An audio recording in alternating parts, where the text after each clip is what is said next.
Sistine, ça ne ressemble pas à un dessin animé habituel. C'est presque comme si c'était des vrais personnages.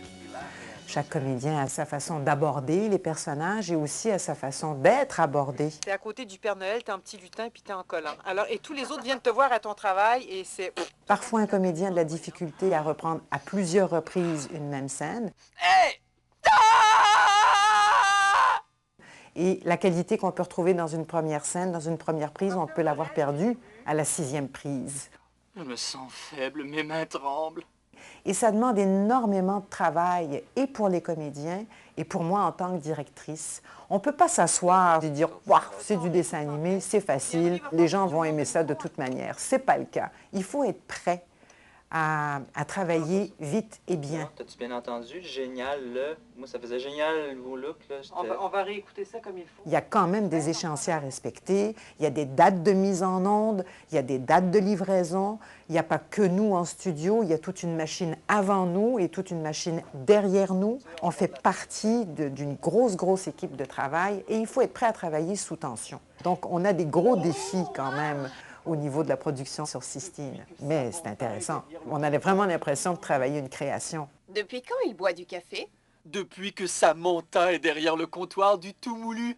Faut dire que cette fille a un look d'enfer. Elle est hyper craquante. Le personnage que Joël Legendre fait est un personnage qui parle très lentement, qui étire ses phrases. C'est pas sûr, Nikki. Costa s'est entraîné intensivement pour ce grand moment et on trouve en lui un redoutable mélange de passion et de concentration. Joël doit travailler très fort pour que ce soit crédible. On m'a bien dit qu'il fallait que les garçons sont à l'aise chez nous. Le personnage que Pascal Montreuil fait, c'est une fille qui a beaucoup de tempérament, qui veut toujours être parfaite, et Pascal Montreuil a exactement cette texture de voix légèrement éraillée, et elle a cette énergie du personnage. Parce que ma mère m'a bien dit qu'il fallait que les garçons sont à l'aise chez nous. Oh, elle est sa famille idéale. Vous devinerez jamais, Costa Rica a eu le job au village du Père Noël. Sur Sistine, les bouches sont assez prédominantes et ils ont donné une espèce de rythme qu'on retrouve bien souvent chez les adolescents, mais il y a une articulation qui est très marquée.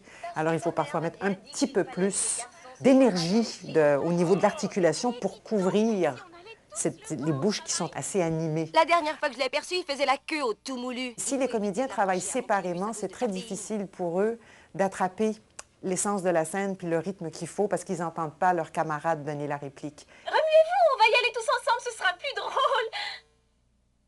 Ce qui est important quand on écoute le produit fini, c'est est-ce que j'y crois? Est-ce que ce que je vois et ce que j'entends va ensemble? Est-ce que c'est vrai? Est-ce que j'embarque dans l'histoire? Puis à partir du moment où on embarque dans l'histoire, l'exercice est réussi. Je pense que les jeunes vont se retrouver là-dedans. Je pense qu'ils vont avoir beaucoup de plaisir. En tout cas, moi, je sais que j'ai beaucoup de plaisir à travailler sur la série, et puis les comédiens également, et je pense que ça devrait se sentir et que les jeunes devraient aimer beaucoup cette série. Quand les cours sont finis, on se retrouve entre amis. Où qu'on aille, on fait la fête. On adore être ensemble, dans un lieu qui nous ressemble.